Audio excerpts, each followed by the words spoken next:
recently making it into the news is this idea of a federal government $5,000 payout for every American who has a child. Uh, I don't think this is the best idea, uh, and I'll explain why. And I do have an alternative that I think might work better, and at least will have benefits rather than possible downfall or downsides. So, due to incessant overpopulation propaganda, I need to explain why this is something that needs to be done. Europe is in a demographic death spiral, and the US is riding the ragged edge of having the same problems. If we are choosing to limit immigration, then new people have to come from the people already here, or babies. When population isn't stable or growing, it causes the average age of the population to go up. This is known as population aging. Retired people, people in assisted living, or receiving full time care become consumers, not producers. When the amount of consumers versus producers becomes too big, economic stagnation and loss of standard of living occurs. This is even worse if too much of the working population is supporting the elderly with medical services. This also negatively impacts production. In order for a culture to thrive, it needs to grow or remain at a consistent population median. In terms of culture, you can't make up population shortfalls via immigration because by default, they are not your culture. Some cases for selective immigration can be made, but the act of being selective will likely not bring in enough people to meet population shortfalls. European countries, many in Eastern Europe, have been dealing with the aging population issue and tanking birth rates. These countries do not want to solve their problem with immigration, so they've been trying various financial incentives. At best, these programs have produced marginal and inconsistent results. Some people in the US have been floating the idea of a $5,000 federal cash payout for each child born.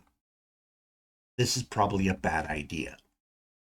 If a couple is actively considering their financial situation and they realize that they can't afford to have a child, they are going to be likely to conclude that $5,000 isn't going to improve their situation enough to have children.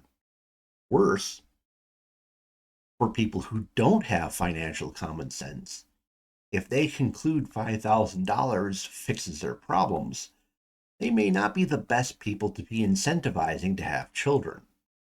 As Eastern Europe has indicated, this kind of system probably won't work anyway. So, here's my idea. What I would like to do is see a program created based on the idea of a fusion between 401ks and health savings accounts.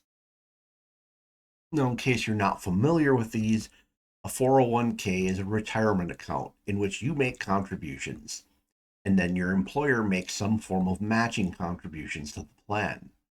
The money can't be accessed prior to reaching retirement age. Employers get a tax break for their contributions. A health savings account is an account you contribute money to that all becomes tax exempt. You can only access the money by being reimbursed with qualifying purchases. For example, uh, if you got billed by a doctor, the account would pay for it.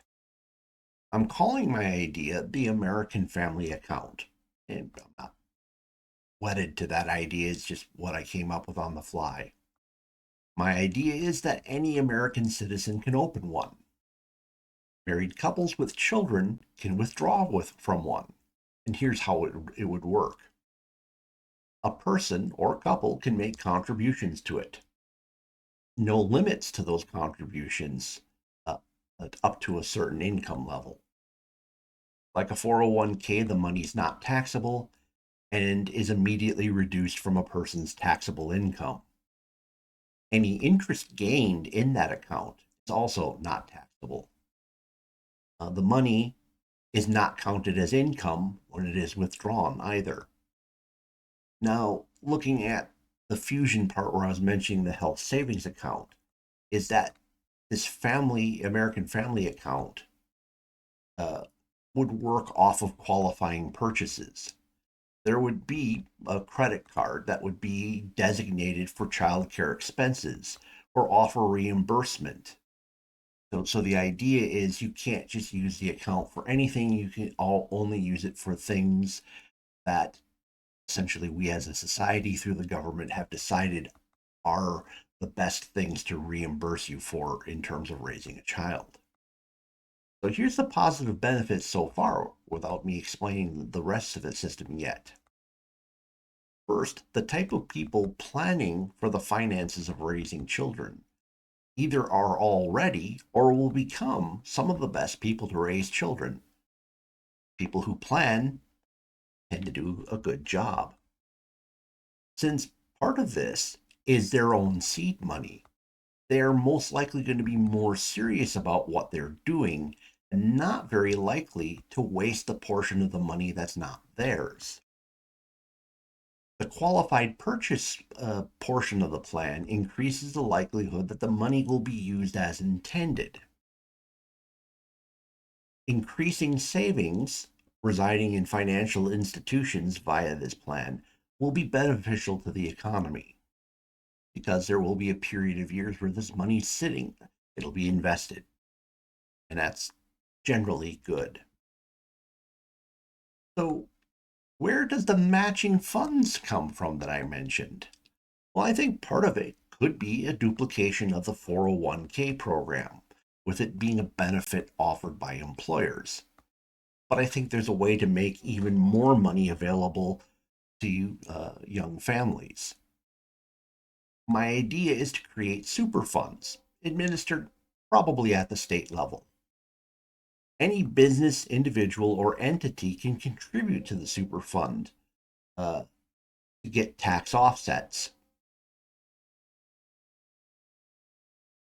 This should be expanded to capital gains taxes as well. When people contribute to the super fund, they will get a tax offset. Here's how I envision the super fund working. Individuals would contribute to it all year.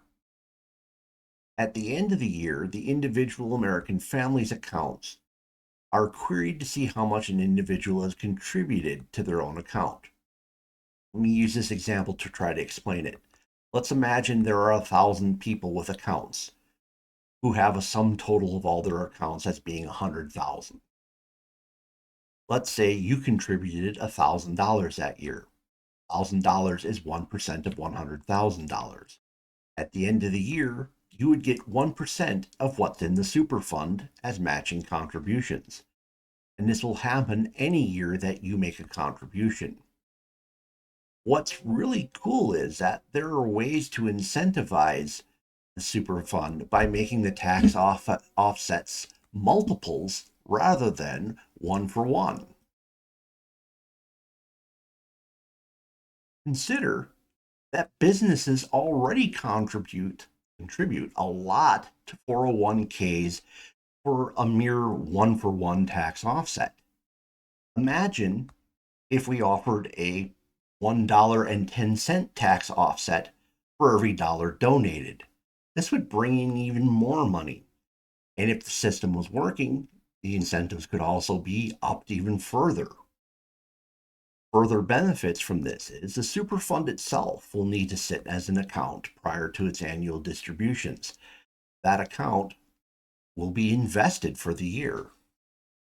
Tax offsets that allow capital gains will generate a lot of positive economic activity. More money in the individual's accounts is more savings and investment. Now, the good news is this whole program in itself should generate positive economic activity by reducing taxes and increasing investments. But the good part is, this isn't the goal, these are just byproducts. The goal is to increase the number of children being born. And I think the number will be significant. even if it ends up being marginal, like basically it ends up forming the same way as the Eastern European programs did, it's not wasting our money because the money's not coming out of our coffers.